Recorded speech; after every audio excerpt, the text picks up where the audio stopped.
início a nossa atividade, que é a atividade mais importante de cada semestre letivo dos nossos pós-graduações em Direito, que é a aula inaugural, e essa vez, mais uma vez, temos uma atividade conjunta, né, dos nossos 2 programas de pós-graduação, né, se unindo para receber o nosso palestrante, né, e agradeço também ao colega Nereu Giacomoli por mais uma parceria, né, também dessa vez, numa aula inaugural, e além de outras que nós já temos tido e iremos ter.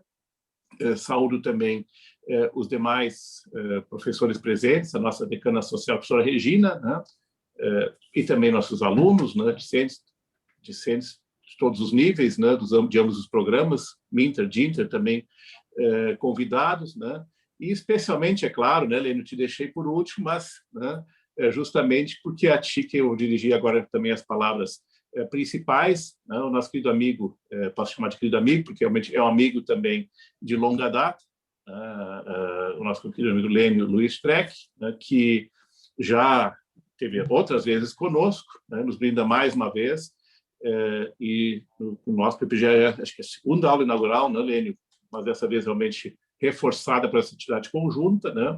Lênio, que é um jurista que esse negócio de dispensar apresentações, a gente diz, mas ao mesmo tempo, né, acho que ninguém dispensa alguma apresentação, independente de todos conhecermos, evidentemente, o convidado, né, também sua obra e também sua grande influência e repercussão, né, recepção, não só, inclusive, no direito brasileiro, né? Mas estou sabendo que o Lênio é um grande jurista, né, e um jurista, eu diria assim, o J maiúsculo, porque ele migra, transita, né, por várias áreas do direito, também transita pela teoria política, pela filosofia do direito, né, pela teoria da justiça, pela teoria, né, e isso tudo realmente ele tem conseguido combinar muito bem na sua obra, né, e também obra que ganhou uma grande notoriedade, né, realmente com uma abordagem, um olhar que realmente o Lênio tem sido realmente um grande propulsor e pioneiro, inclusive no Brasil, especialmente no que tange a hermenêutica jurídica, né? Além disso, né, é uma pessoa, né, que não tem temor de se posicionar, né, no mundo e para o mundo, né, independentemente de, eventualmente, o mundo concordar, ou parte das pessoas concordarem com o que diz, né? Isso é muito importante na academia, né? Que alguém também tenha coragem de se manifestar, né? A gente até às vezes contra a maré, né? No momento, às vezes até contra o politicamente correto, né? Mas sempre com argumentos contundentes, sempre disposto também a fazer a crítica, que é algo que às vezes realmente não se tem suficientemente na nossa academia, né? Então acho que são também virtudes, né, que devem ser destacadas, né, em relação ao nosso querido amigo Lênio. Além também da parceria com os nossos programas, né, e também do apoio, né, que ele tem dado há tanto tempo, né, inclusive, né, na CAPES, né, e até, Lênio, né, porque nós dois somos realmente jurássicos da CAPES, jurássicos da CAPES, né, acho que tu tens uma avaliação a mais que eu, né, também tem uns aninhos a mais que eu, não muitos, né? Mas de qualquer sorte, no meu caso, 5 avaliações trienais quadrienais, no teu caso, acho que 6, né?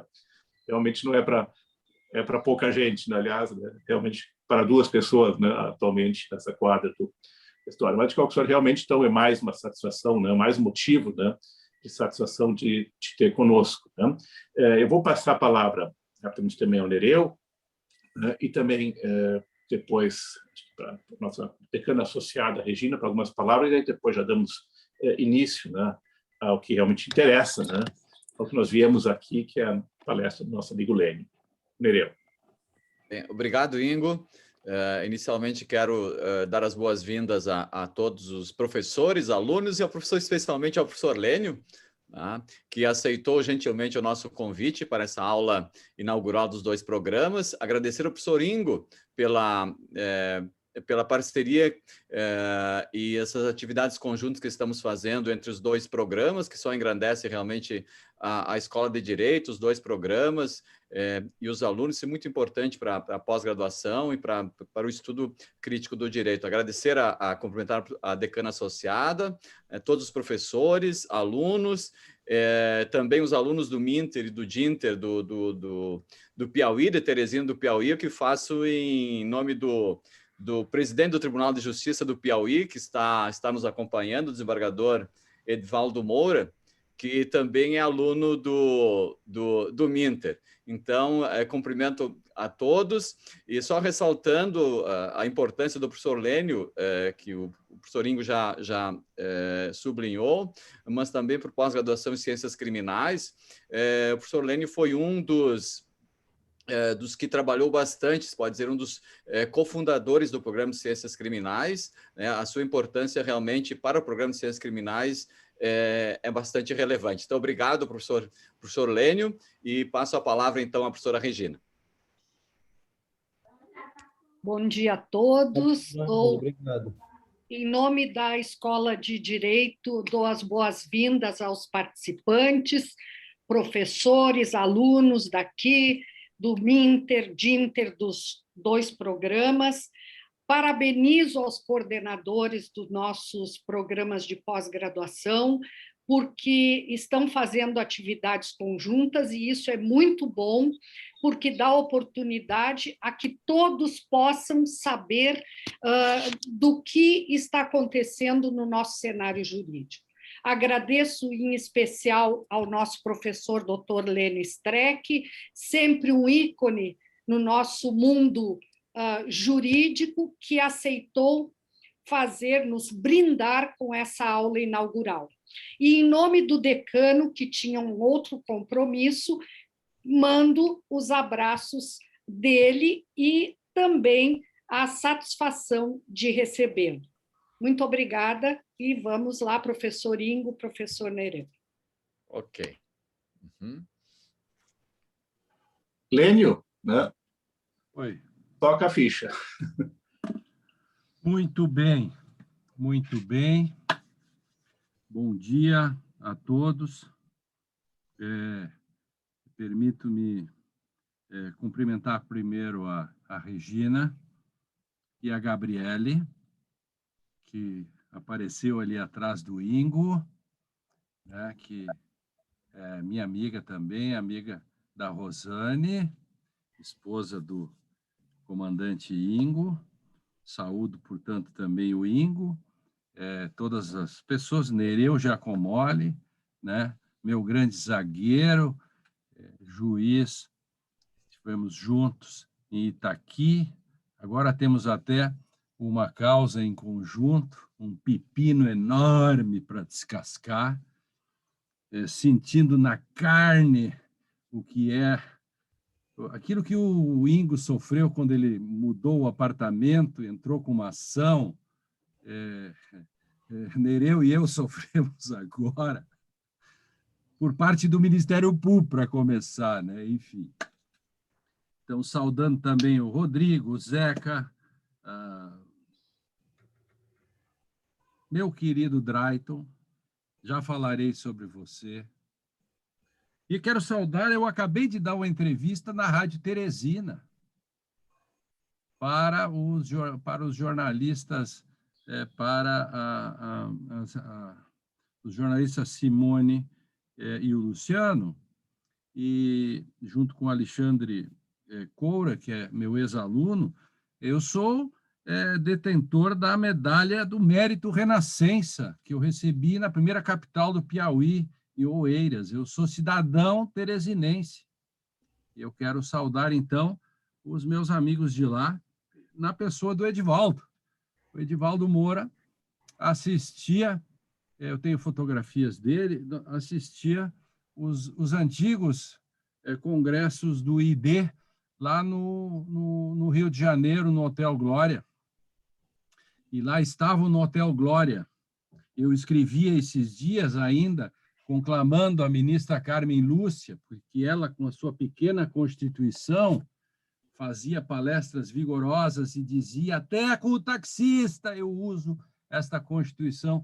E eu lembrava a ministra Carmen Lúcia, nós na primeira fila, Ingo, estávamos lá, Ovídio Batista, Caio Mário, Lênio Streck, Luiz Roberto Barroso, Fux, Capanema, Calmon de Passos, nesses grandes congressos no Hotel Glória, em que não somente o Clóvis Bornai que desfilava, mas nós também desfilávamos lá no Hotel Glória. 1.500 pessoas, mais o telão, e não tinha celulares, que bom, tinha apenas máquinas fotográficas. Terminávamos os painéis, James Stubenschlag vendia imediatamente as fitas VHS.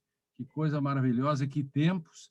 E ontem estávamos numa audiência com o ministro-presidente do STF e eu, no meu pronunciamento, ainda lembrava ele, né, porque ele, então, era um dos meninos do Rio, era Fux Capanema, que nos deixou há pouco tempo, a querida figura, né, e o Najib, outra rica figura do tribunal. Então, essas coisas são muito bonitas e o Edevaldo acaba sendo essa pessoa que estava em todos os congressos. Lá vinha o Edevaldo, lá do Piauí, com a pastinha dele, e estava lá ouvindo este narrador aqui, este palestrante, contando pela 5ª vez a mesma anedota, que eu sempre apostava na circulação. Só quem contava a mesma anedota mais que eu era o Hamilton Bueno de Carvalho. Enfim, ele me ganhou bem nessa. Então, quero saudar a todos e o Drayton, que fazíamos um direito e literatura e sobre subjetividade. E o Drayton, então, quando foi falar, lembrava-me, né, daquilo que tanto eu e ele discutimos a partir de um esquema para entender a filosofia a partir do Goethe. O Drayton me fazia lembrar uma coisa que eu tinha feito e não me lembrava. Não sei se o Drayton vai lembrar. Ele dizia: a filosofia se divide em ser, conhecer, dizer. E aí ele disse, me lembrou, e você criou a 4ª hipótese, que é o desdizer, porque agora tudo é narrativa, as pessoas desdizem e não há mais fatos. Nunca esqueço disso. Drayton está lá gravado e mais tarde vai para a Fundação Lênio Streck para o desenvolvimento dos povos, e estará lá esse vídeo, né, de tantos outros, com o Ingo Sarley, tantos outros que nós fizemos o Direito e Literatura. Para falar sobre esse tema, e saúdo os 2 programas reunidos, há vários modos de falar sobre isso, né? Falar sobre autonomia do direito. No meu dicionário de hermenêutica, né, eu tenho um verbete longo, né? Se eu fosse o Castanheira Neves, eu agora leria o texto que eu já escrevi, né? Como os portugueses fazem, ler o texto. E o meu texto é bem longo, e ficaria aqui 1h30, 2 lendo o meu verbete sobre a autonomia do direito. Mas eu quero falar de outro modo, eu quero falar, nesses tempos de pandemia, de um modo mais solto, evidentemente, menos ortodoxo. Quero falar um pouco de um outro modo de contar essa questão da autonomia, porque o dicionário, ele é hermético nesse sentido, claro, como deve ser, e a palestra, essa pequena aula aqui, ela é um pouco mais heterodoxa. Então, eu botar diria... uma almofada nas costas. Eu diria, eu não sei se eu que tenho que botar uma almofada ou alguém, enfim, mas tudo bem, eu escutei. Eu diria, então, que eu faço um modo diferente, Drayton, de discutir a autonomia do direito. Eu me permito começar na Grécia, né? Eu me permito começar com a mitologia, como o primeiro modo de separar direito e moral, embora não se falasse em moral, mas pensem comigo nas Eumênidas, na trilogia da Oresteia, do Ésquilo, em que o Orestes, que mata... Eu não vou contar a história aqui das Eumênidas, que todo mundo conhece, mas pegar o cerne apenas, em que Orestes mata a sua própria mãe e o amante da mãe, e isto acaba gerando naturalmente a vingança das Eríneas, as deusas da fúria de então, né? Que a regra era a vingança, e as deusas da fúria, que hoje todas se mudaram para a internet, mas, enfim, elas já existiam naquela época, e elas, então, queriam o rim e o fígado de Orestes. E aí veio toda a questão. O deus Apolo, né, que havia feito toda a treta para que o Orestes se vingasse porque a sua mãe matara seu pai, o general Agamenon, e também com a ajuda do Hermes, né? O Hermes sempre está nessas coisas aí, e pede para a deusa Palas Atená, que é a primeira juíza da história, da mitologia, Palas Atená, então concede o julgamento, do qual todos também sabem, saiu empate, enfim, primeiro indúbio pro réu. E qual é a moral da história? E qual é a grande questão da Oresteia? Cessam-se as vinganças e vem o império do direito. Isso na mitologia para demonstrar que o direito não pode ser corrigido pela moral, o direito não pode ser corrigido pela vingança, é o direito que interdita. Rudimente é o primeiro modo que eu considero de autonomia. Eu trago isso desde a aurora da civilização.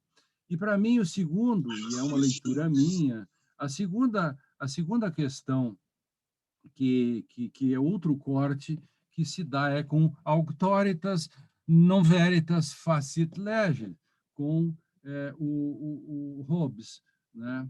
Não quero discutir aqui a discussão se isso foi bom, se foi ruim, mas é a modernidade que se impõe, é o espaço que o positivismo tem, ou seja, eu tenho autoridade para pôr o direito e não é a verdade desta lei que importa, mas a minha autoridade de fazê-lo, questão que é o cerne de todo o positivismo do Austin para cá, a todo tempo se estabelece isso, que não deixa de ser um grau de forte autonomia. Aliás, a modernidade, então, vai se colocar, quer dizer, com isso se supera todo o modo de superar o próprio justnaturalismo de então, é o modo da modernidade, porque é um sujeito que põe. Aí, de novo, eu volto com o Drayton, as nossas conversas, no sentido de que os paradigmas filosóficos são condição de possibilidade para compreender o próprio positivismo. Eu agora esse texto que eu mandei para a Alemanha e outro texto que eu estou preparando, e o dicionário, fortemente,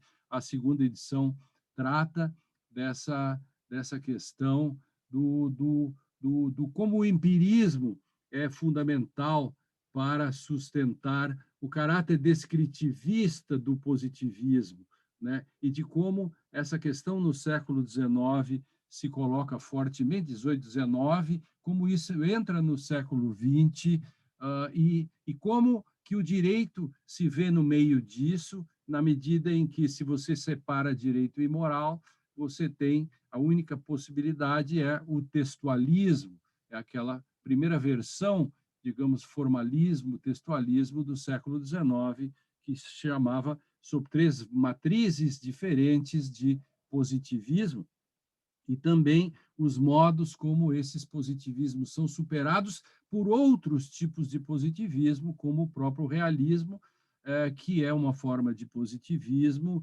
o próprio voluntarismo não deixa de ser uma forma de realismo ou até de positivismo.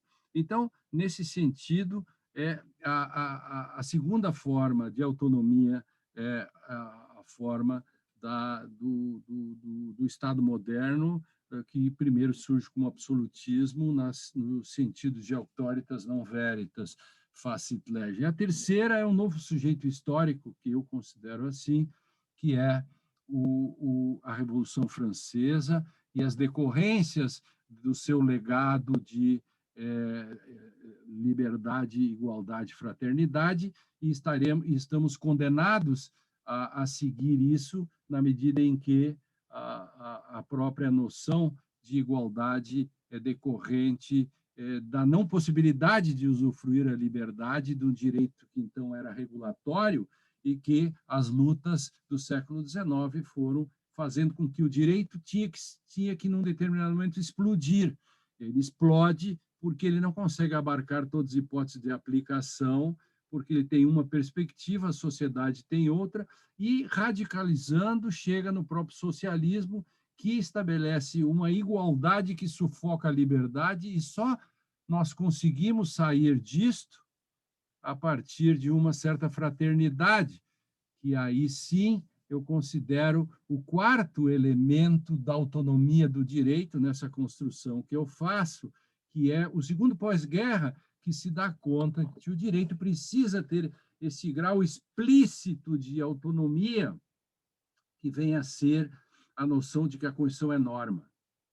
Então, a Constituição é norma vem acompanhado de uma outra discussão, que são as cláusulas pétreas, ou seja, há um conjunto de elementos objetivos que fazem com que você consiga fazer com que a política e a própria moral dependam do direito e não o direito fique a reboque. Eu diria que as democracias europeias contemporâneas do mundo somente conseguiram chegar, e eu gosto muito do Issacharoff, que me ajuda nisso, do Samuel, para demonstrar como que essa força que se vê todos os dias ainda. A Espanha fica um ano sem governo, ninguém quer mudar a Constituição.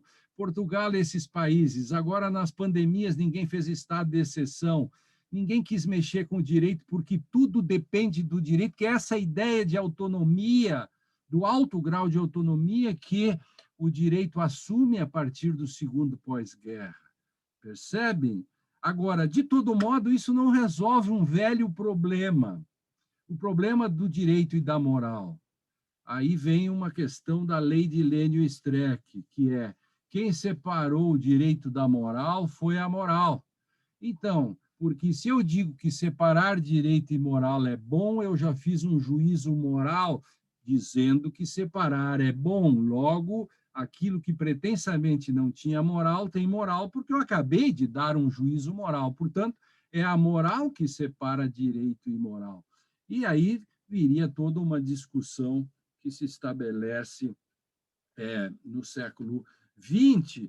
Porém, essa discussão da autonomia no segundo pós-guerra e as constituições, que a gente chama hoje de constitucionalismo contemporâneo, veja que Ferraioli fala em Constituição normativa, Canutilho em Constituição dirigente, fazendo aquela ideia original dele de que a Constituição diz o quê e o governo diz o como, enfim, essas coisas todas.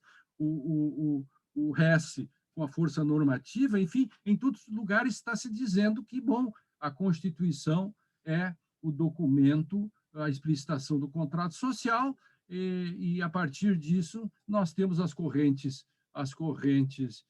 de Ulisses, pelas quais nós garantimos a nossa própria sobrevivência. Então, agora, isso não resolve, obviamente, o problema da interpretação.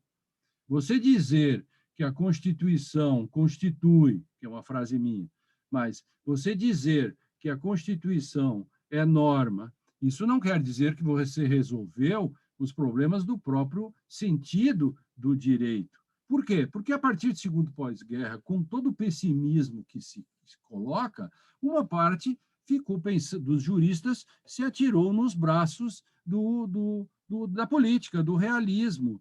E o direito é o que os tribunais dizem que é, o direito é quem pode dizer que é um total pessimismo. E, do outro lado, como contraponto, um certo retorno a um formalismo, né?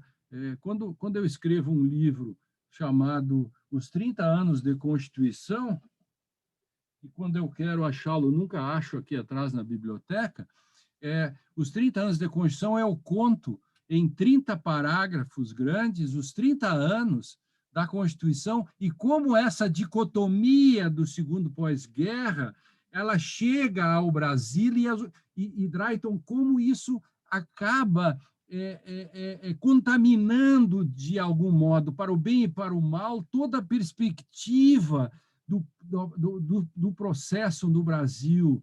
Quer dizer, a briga que se dá com a nova Constituição, novas perspectivas, com as escolas instrumentalistas, com o problema do protagonismo judicial, do velho realismo, e tudo isso acaba fortemente dentro da nossa formação, e passados esses 30 anos, nós vivemos cotidianamente o problema do ativismo judicial e quejandos, poderia-se dizer assim. Então, a discussão do direito imoral, ela acaba, né, não vou discutir aqui a questão kelseniana, que separa a ciência do direito da moral, exatamente porque ele sabiamente não viola a lei de Hume, Drayton.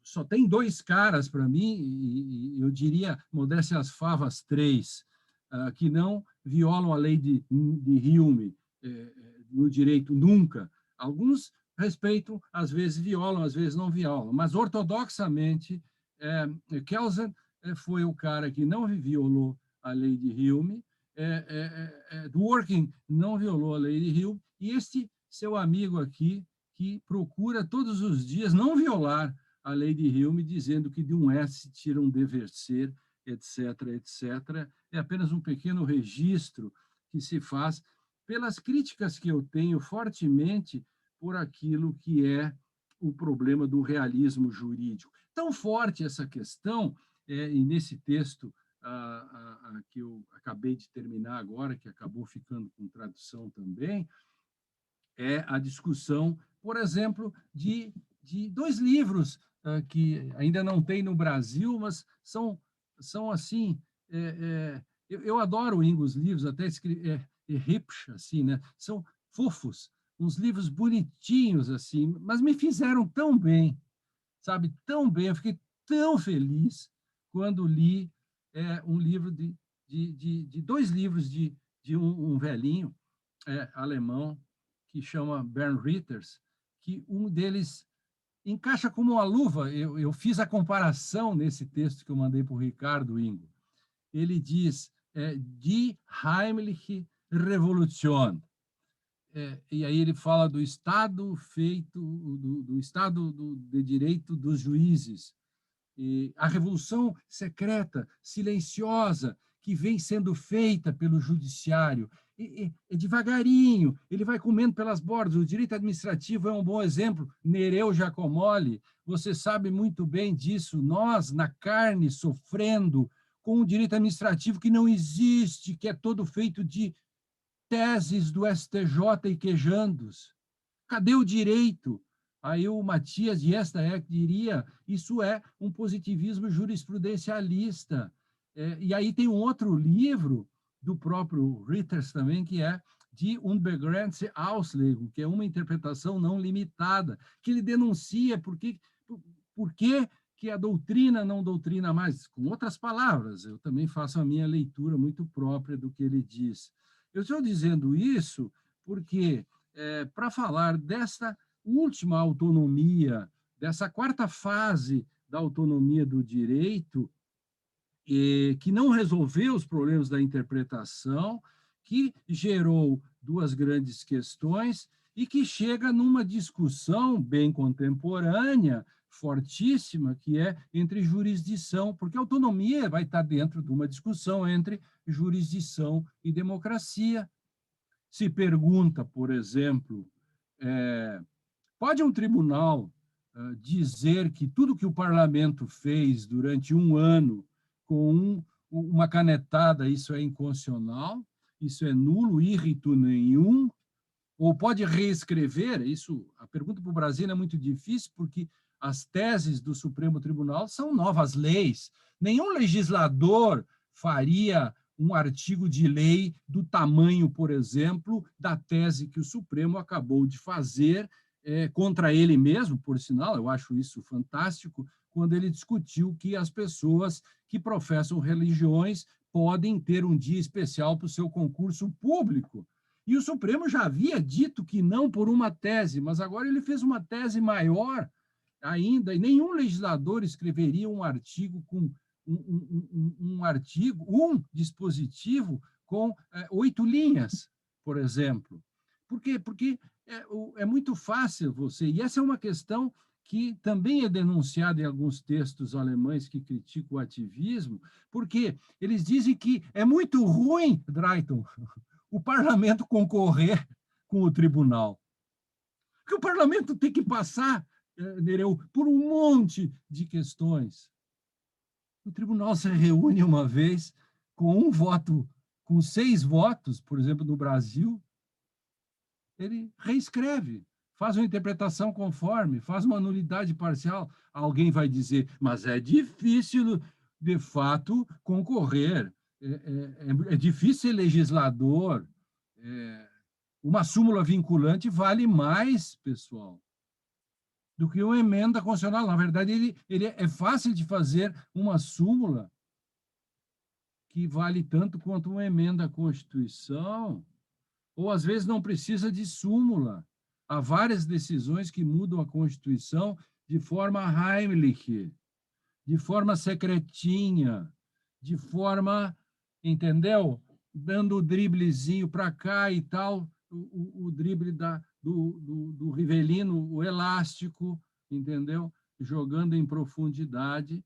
E é assim que as coisas acontecem.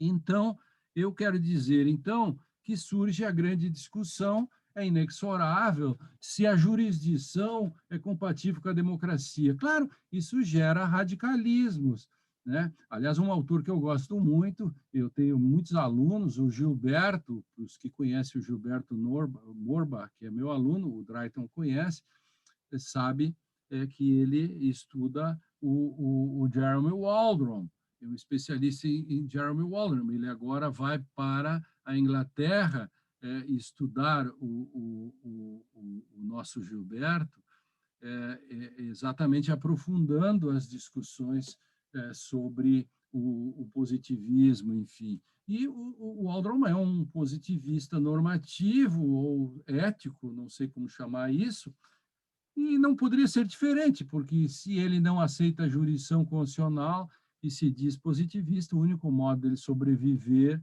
é ser textualista, ou ser o velho positivismo ético, aquilo que o Bobbio falava, do tipo, bom, numa democracia é desejável que você aplique a lei, que você aplique aquilo que o legislador disse. Portanto, ele é contra a jurisdição constitucional, contra o judicial review e tudo. Do outro lado, a corrente que eu me filio, que o Ingo se filia e que o Nereu, nós todos, que é dizer que a jurisdição constitucional não é incompatível com a democracia, correto? Nós achamos que, Gilmar, todos nós achamos que a jurisdição não é incompatível com a democracia.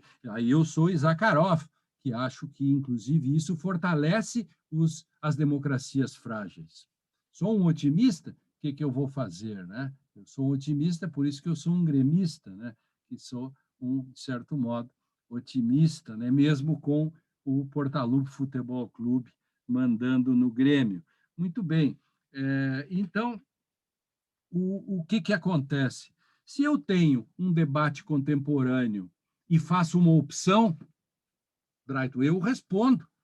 Sim, é compatível. Sim, eu não posso ir embora para casa. Não terminei com a discussão. Aliás, eu começo a discussão. É como se o Hart dissesse, os casos difíceis se resolvem por discricionariedade.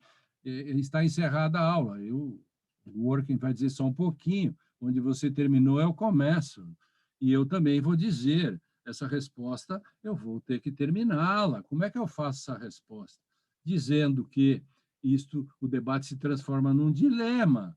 Isto é, como não deixar que a democracia se transforme numa juristocracia? E como é que eu impeço isso? Bingo! Aí que está a importância de discutir critérios, de mostrar que o direito tem que ter um grau de autonomia. E isto é uma questão de fundamental importância. Isto é, eu tenho que, epistemologicamente, e eu vou aí usar uma palavra que eu tenho usado muito, de algum modo, porque nós sabemos que a epistemologia é uma coisa da modernidade. Então, nós tínhamos ontologia, filosofia, depois, quando o primeiro homem sai da toca e diz, ó céus, quando Pascal vai dizer, ó, esse céu infinito que me angustia, não sei se ele disse a palavra angústia, porque angústia é uma palavra que passa a ser uma questão, você tinha angústia, mas não sabia que tinha, né? Por isso as pessoas se matavam, depois isso foi tematizado a partir de Kierkegaard para cá, bom, isso dá outra discussão. Mas aí ele vai discutir. Então, quando o primeiro cara diz cogito ergo sum, vai ter que ter a discussão das condições de possibilidade pelas quais eu digo que eu penso. E para dizer que algo é ou algo não é, eu preciso fazer epistemologia. Então, a epistemologia vem a ser, né, com o conceito atual, quais são as condições de possibilidade pelas quais eu posso dizer que princípio tem tal conceito e não tal conceito, porque isso tem, por óbvio, uma discussão final. Eu preciso, então, fazer epistemologia. E eu tenho que entender, e aí eu volto eu sou mais velho aqui, embora não pareça, mas eu sou o mais velho desse grupo que aqui está. Não quero dizer quem parece mais velho que eu, mas eu sou o mais velho, pelo menos por 1 ano ou 2 de alguns aí, tipo Nereu Giacomelli e tal, e o Drayton engana muito. Eu tenho eu sou dos anos 80, né? Eu fiz mestrado em 1983 e 84. Eu sou do tempo do Gaston Bachelard. Então, existem obstáculos epistemológicos, existem entraves a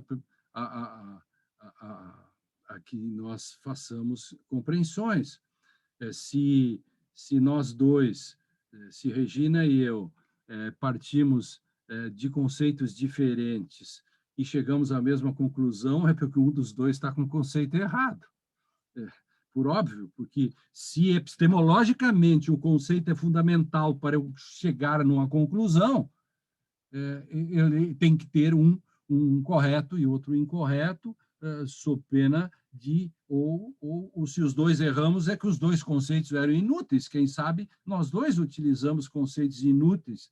E se acertamos, por vezes, é que acertamos como um relógio parado, que acerta a hora 2 vezes por dia, mas isso também não é ciência. Então, epistemologia e os obstáculos são muito importantes. E alguém vai dizer, professor, você é um hermeneuta, tudo isso que o Ingo disse sobre hermenêutica quer dizer que agora você está falando de epistemologia. Isso não há nenhum problema, porque interpretar é explicitar as condições pelas quais eu compreendo. O Stein e eu organizamos um livro, e o nosso Drayton participou também, Drayton, do livro Epistemologia e Hermenêutica dos 60 anos do Gadamer, lembra? E ali o nome do livro é Epistemologia e Hermenêutica. E eu e o Stein já tínhamos tratado disso em 2004, eu e o Stein escrevemos um texto e fizemos um debate no Paraná, compreendemos para interpretar ou interpretamos para compreender. E desde ali a gente vem discutindo e, enfim, inclusive o nome do livro vai ser Epistemologia e Hermenêutica. Né? Engraçado, né? Dos 60 anos do Gadamer, falar em epistemologia. Bom, a gente dá esse sentido fundamental. Talvez o grande problema da dogmática jurídica é que ela se preocupe apenas com o criterialismo, aquilo que eu chamo de aguilhão semântico a partir do Dworkin, e não se preocupa efetivamente com critérios, que são coisas diferentes do que o criterialismo, e o que falta talvez na dogmática é um pouco de epistemologia, ou muito de epistemologia, para que a dogmática jurídica não faça próteses para fantasmas, como dizia o meu professor Vará. Então, quando eu falo em epistemologia, eu me lembro sempre de angústia epistemológica. Né? Eu só faço um pequeno parênteses e faço uma inconfidência, não sei se já contei, já devo ter contado. Você sabe que em 1982, 3, eu encontro um professor na minha vida e vou fazer meu primeiro curso, faço o curso de especialização. Eu já tinha feito um curso de História, já tinha feito um curso de Sociologia, e agora era a vez de fazer um curso de pós em Direito. E aparece um professor chamado Luiz Alberto Vará, e que me escolheu, olhou um cara ali e disse, você, usted, e me atira um livro no colo, em espanhol, chamado Teoria Pura del Derecho.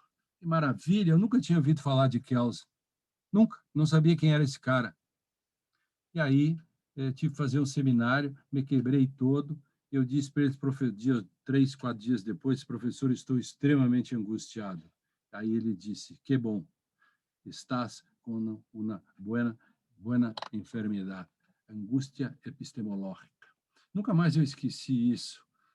Ter angústia é um modo de você ter uma vida digna, você discutir. Então, angústia epistemológica é exatamente quando eu termino um curso e o aluno me diz, professor, fiquei angustiado. Eu digo, eu sou um vencedor. Agora, se o aluno diz, entendi tudo, estou tranquilo, é porque em algum lugar eu falhei. Eu preciso entrar, fazer gaps. A pessoa tem que saber que alguma coisa desparafusou, sob pena do meu discurso não tenha o poder epistemológico que deveria ter. Então, eis a questão sobre a discussão sobre epistemologia. Então, eu quero dizer, finalmente, ainda, que a minha discussão sobre a autonomia está ligada aos predadores. Então, evidentemente, que existem 3 tipos de predadores do direito. Porque, numa metáfora assim, o direito é um castelo em que a dona moral, a dona política e a dona economia se juntam para fazer o castelo, brigam entre si, depois tem pronto, e quando está fechado, está aqui a chave, vamos lá, né? O castelo tem que ser protegido. Por quê? Porque a dona moral, a dona política e a dona economia vão tentar, de algum modo, fazer um puxadinho, vão fazer um buraco, e eles vêm, é normal, faz parte do jogo, da democracia, por isso que existem cláusulas pétreas, que eu chamo de o quarto do pânico da democracia. Quando vêm os atacantes, nós nos abrigamos no quarto do pânico, diz, aqui vocês não entram, porque aqui são cláusulas pétreas. Né? Então, nesse sentido, a gente se cuida, montando snipers epistêmicos em cima da murada do castelo, para atirar, né, nesses invasores, que são os exógenos. Mas o grande problema também são os invasores endógenos. Esses não são naturais, eles são artificiais, eles vão sendo construídos. É o subjetivismo, solipsismo, ponderação, etc., etc., de algum modo, eles acabam corroendo por dentro a autonomia do direito, o edifício, às vezes, rui por dentro, e não pelos ataques externos. Se dão conta? Então, tem uma lista de 15 predadores. Né? Livre convencimento é um bom predador interno. Agora, por outro lado, tem um terceiro tipo de predador, que é o predador misto, que é o predador que que está baseado nas teorias como o realismo jurídico. Porque o maior predador do direito, diremos o maior inimigo do direito, é o realismo jurídico, principalmente o realismo retrô brasileiro, e que é muito simplificado, mas é um inimigo, que é o direito é o que os tribunais dizem que é. Isso a gente vê na própria, entre aspas, doutrina, que acaba fazendo o maior sucesso quando faz glosa de decisões tribunalícias. Então, inclusive, eu tenho um texto que eu escrevi há muito tempo, que chama O Passado, Futuro e o Presente do STF, e a partir de 3 ministros. Os 3 dizem a mesma coisa, o direito é que os tribunais dizem que era. Um estava se aposentando, um estava entrando e outro já estava. Então, o presente é o que estava, o outro que se aposentou e o outro que estava entrando. Engraçado, os 3 diziam a mesma coisa. O direito é o que os tribunais dizem que é. Bom, aí você fica me perguntando, mas que autonomia de direito é essa, professor, se o direito é o que os tribunais dizem que é? Então, ele não é direito, ele é o que os tribunais dizem que é. Logo, então, ele é um jurisprudencialismo. Logo, se o tribunal põe direito, Drayton, quem põe, faz. É a própria noção de positivismo. Então, nesse sentido, a teoria, qual é a solução para isso? Assim como existe uma pandemia, a solução é a vacina, e não adianta tomar ivermicida, não sei o que eles não, cloroquinismo jurídico, etc., a saída para esse grau de predação da epidemia do direito, uma espécie de corona juris, a solução da vacina do direito é uma teoria da decisão que vai estabelecer, de um lado, que aí eu encerro por aqui, de um lado ela tem um componente teorético forte pelos quais ele tem que enfrentar as condições da autonomia a partir do modo como, primeiro, ele enfrenta os argumentos que enfraquecem o direito, e ao outro ele coloca o modo de trazer elementos prescritivos, denunciando que o direito não pode ser meramente descritivo, porque se ele for descritivo, não se preocupa com a decisão, se ele não se preocupa com a decisão, você cai naquilo que o próprio Michel Troppé diz, que o próprio Kelsen, quando diz que o direito à interpretação à de vontade dos juízes, ele acaba caindo no realismo. Isso de um lado, teorético, e de outro lado, o lado heurístico, né? Eu preciso de uma heurística que são os critérios objetivos que vão, no meu caso, desde os 5 princípios fundamentais, 3 perguntas fundamentais, 5 princípios fundamentais, 3 perguntas fundamentais, os 6 modos pelos quais o juiz pode deixar de aplicar uma lei, a condição hermenêutica de sentido, que eu faço uma apropriação do velho problema da condição semântica de sentido, adaptada para o contexto hermenêutico, e outras questões heurísticas, né, que servem para assegurar. Tudo isso juntando serve para que tenhamos um mínimo grau de autonomia do direito, para que se possa dizer: não é a política que reboca o direito, é a política que tem que depender do direito. Democracia firme é quando o direito faz com que construa limites para a política e que não se permita que o direito seja substituído pela moral e nem corrigido pela moral.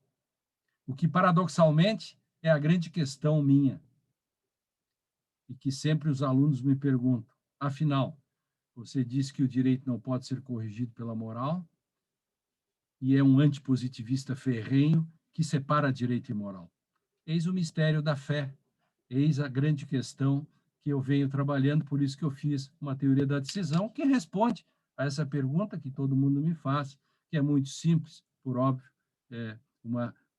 isso se resolve exatamente fazendo uma teoria prescritiva, evitando os riscos inerentes até a qualquer teoria descritiva.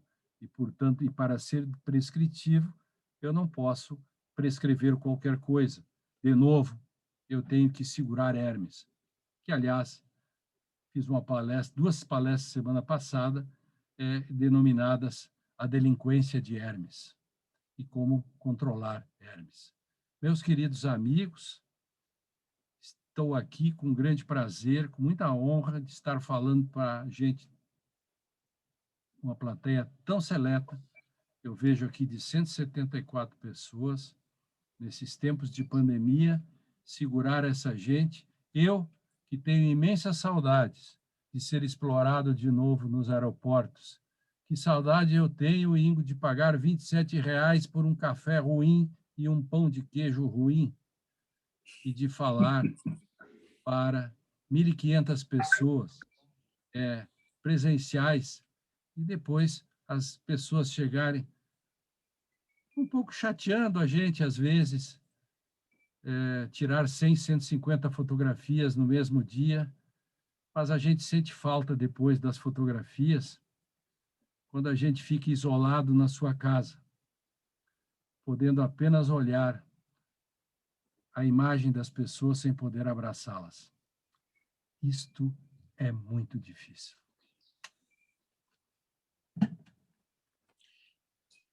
Professor Lênio, muito obrigado. Mais uma vez, uma excelente palestra e também, evidentemente, trazendo um tema que, embora sabemos que não é novo, né, tu mesmo registrasse tantos juristas, né, e teóricos do direito, mesmo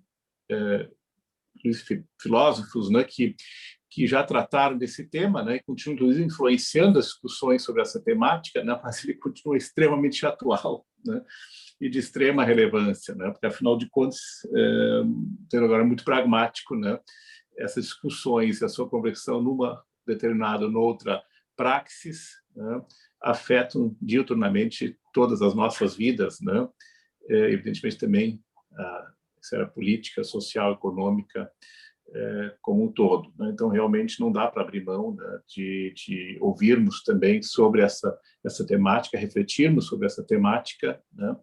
E, no mínimo, sabermos, né, que ela existe e nos posicionarmos também em relação a isso. É claro que todos têm também, às vezes, o seu olhar sobre isso, mas não ter um olhar em relação a isso, né, no meu sentir, para um jurista, ou alguém realmente que busca fazer o seu dia a dia nas suas próprias experiências, trajetórias profissionais, acadêmicas, né, realmente uma falha, né, uma lacuna, né.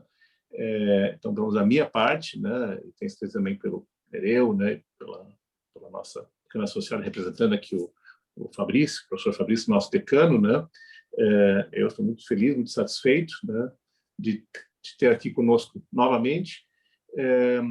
Vou passar a palavra também ao Nereu, evidentemente, né, para também te saudar, mas fica aqui já o meu agradecimento de coração, né, também, e realmente o volume, né, que atraíste aqui de colegas discentes e discentes, de todos os programas, né, inclusive os além nosso território do Rio Grande do Sul, né, que infelizmente está novamente mostrando ao mundo, né, as nossas façanhas.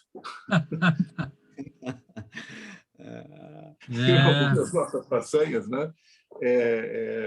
Realmente, claro, agora realmente no sentido irônico e evidentemente infeliz, né? Porque nós sabemos o quanto realmente essa tragédia realmente está tragando vidas, né? E não precisamos dizer um momento surreal, né? Que esse já quase um surrealismo que nós, triste surrealismo, estamos vivenciando, né? Aqui no Brasil todo, no mundo, realmente é algo que também nos faz pensar, e também sobre a função, né, e o papel do direito, né, neste contexto, né, os atores do direito nesse contexto. Às vezes também acho que esquece um pouco, né, não todos, e claro, né, tem atores sempre proativos também nesse sentido, mas também às vezes esquece um pouco, né, desse contexto e do nosso papel também quanto a isso. Passo também, portanto, a palavra ao Nereu. Tá bem, obrigado, Ingo.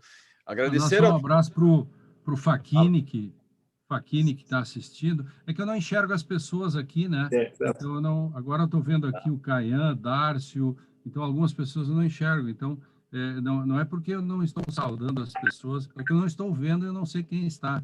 O Facchini mandou um recado agora que eu vi que ele está aí. Abraço, Facchini. Obrigado. Parabéns pela exposição. Opa, está aí. Está aí o Facchini. Está bem. Temos, Lênio, vários professores dos 2 programas de pós-graduação nos acompanhando, professores também que não são da pós-graduação, que estão nos acompanhando, praticamente todos os alunos dos 2 programas estão acompanhando, então nós estamos muito satisfeitos, né, professor Ingo, com essa adesão total do nosso corpo docente e discente, né, porque para prestigiar uma excelente exposição, Lênio, que nos trouxe, tenho certeza, muitas angústias, e vai deixar angústias profundas, né? E em tempos de não só de pandemia, mas de precedentes, né? Com o novo Código de Processo Civil e com agora o pacote anticrime, que repisou o dispositivo lá do Código de Processo Civil, né? Praticamente considerando a decisão judicial não fundamentada, quando não se faz o distinguish, né, ou a superação do precedente total ou parcial, uma teoria da decisão realmente se faz necessário, mesmo porque a construção da nossa decisão é muito diferente do sistema da common law, onde há todo um jogo dialético, uma discussão para a construção do precedente. E nós estamos entendendo como precedente uma súmula, uma jurisprudência, e não a opinião da corte, a opinião realmente da corte. Então, uma teoria da decisão, o professor Lênio assim, vai suprir uma falta, né? Supre uma falta, e creio que pode trazer alguns obstáculos à aplicação cega realmente do precedente. Então, nós estamos realmente muito agradecidos e angustiados com a tua exposição. Muito obrigado, professor Lênio. Beleza? Sabe que eu fui... eu me meto em tudo que é coisa por aí, né? Então, no Código de Processo Civil, eu também me meti nisso, ajudei a fazer o 10, o 371, o 926, coerência e integridade,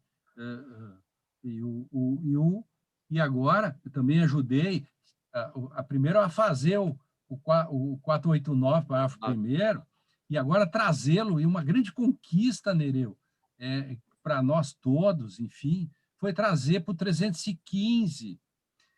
Isso, tu levantas, isso que eu chamo da necessária heurística que tem. Essa é uma das grandes conquistas do CPC trazido para o CPP. E eu tive participação ativa, inclusive, há um episódio que eu me permito contar, que a AMB pediu para a Dilma, por escrito, para vetar o 489. E engraçado que dentro tinha, inclusive, citação minha. Quando eu era o radical, aí eu mandei uma carta. Eu mandei uma carta dizendo assim, presidenta. Aí eu botei assim, estou botando presidenta para ver se a senhora vai ler, porque se eu botar presidente com E é capaz de não ler. Aí eu botei, presidenta, não veta. E aí, então, eu passei isso para salvar, porque por pouco esse artigo nos escapa lá no CPC mesmo, Nereu. Por pouco. Essas coisas assim, Eugênio Facchini, como que a Associação dos Magistrados Nacional entra com um pedido para vetar um dispositivo como esse? Quer dizer, é uma coisa impressionante, sabe? E a gente ficou lutando. E isso que o Nereu acabou de dizer, a gente fez um giro, Nereu, a partir de o Paulo Teixeira era o relator do CPC. E aí o CPC estava caminhando para uma comunalização, que eu chamei de comunalização. Aí eu disse assim, escrevi o artigo, deputado Paulo Teixeira, você quer entrar para a história? De que modo? E aí eu comecei a criticar. Ele ligou e disse, pô, professor, o que houve? O que está faltando no meu código? Está faltando tudo, meu querido. Você está levando isso para um lado que não deve. Aí eu fui a Brasília, e com a ajuda do Marcelo Catone e também o Fred Didier, que concordou com algumas mudanças que eu propus. Então, nós conseguimos um pouco. Muita gente trabalhou nisso, o próprio Fux. Estou apenas dizendo de pequenos detalhes na história sobre a construção do CPC. Foi muito boa a tua lembrança, Nereu. Tá bem. Uhum. Bom, só queria, se me permite, só uma questão de ordem rápida, mas é uma boa notícia. Nós chegamos a 185, né, participantes, né? A média também foi próxima disso, que é o maior número, né, de participantes que nós já tivemos, né? Desde a pandemia, né, todas, não foram poucas, né, palestras que nós tivemos nos programas. Então, acho que também é um registro importante para fazer. Eu não sei se a professora Regina quer fazer algum comentário, ela também tinha me dito que talvez tivesse que sair, tem afazeres também. Só agradecer e dizer que eu estava com o iPod e aqui na tela estava desligado o microfone. E eu fui pegar a almofada porque eu queria ficar comodamente para ouvir as maravilhas que eu ouvi. Fui eu que falei, desculpa. Ah, bom. E agradecer mais uma vez, realmente, em nome do Fabrício, de todos da Escola de Direito, por essa grande exposição e aos nossos coordenadores que nos propiciaram esse momento. Bom, obrigado, Regina. Gente, obrigado. Então, acho que podemos, Nereu e Regina e Lênio, né? Então, realmente, dá para encerrar essa sessão, agradecer mais uma vez, né? Lênio, né? Bom, querido amigo, né, e parceiro já de tanto tempo, né, agora novamente uma comissão também, Lênio, né, lá do processo constitucional. Então, realmente, obrigado, né? Nós podemos dizer agora e volte sempre. Professor Ingo, Eu gostaria de me apresentar, né, como um quase idólatra do Lênio Streck. Eu sou Edivaldo Moura, desembargador do Tribunal de Justiça, já fui presidente do tribunal 2 vezes, fui presidente do TRE, sou diretor da SMEP e professor da UESP. Aliás, com essa aula de hoje, é a 41ª vez que eu escuto com vivo interesse e aprazível embevecimento o Lênio Streck. Muito bem. Obrigado pela sua judiciosa exposição. Muito obrigado, mais uma vez. Prazer, desembargador. Prazer tê-lo aqui. Obrigado. Grande abraço, Edivaldo, querido. Tá bem. Gente, Tá bem. Bom dia a todos, então, a todas. bom dia, Lênio. Né? Tá bem. Obrigadão. Né? Tchau, obrigado, Valeu. Lênio. Tchau, tchau, pessoal. Tchau, Valeu. tchau. Parabéns de novo, ótima exposição. Parabéns, parabéns, Drayton. parabéns. Maravilhosa.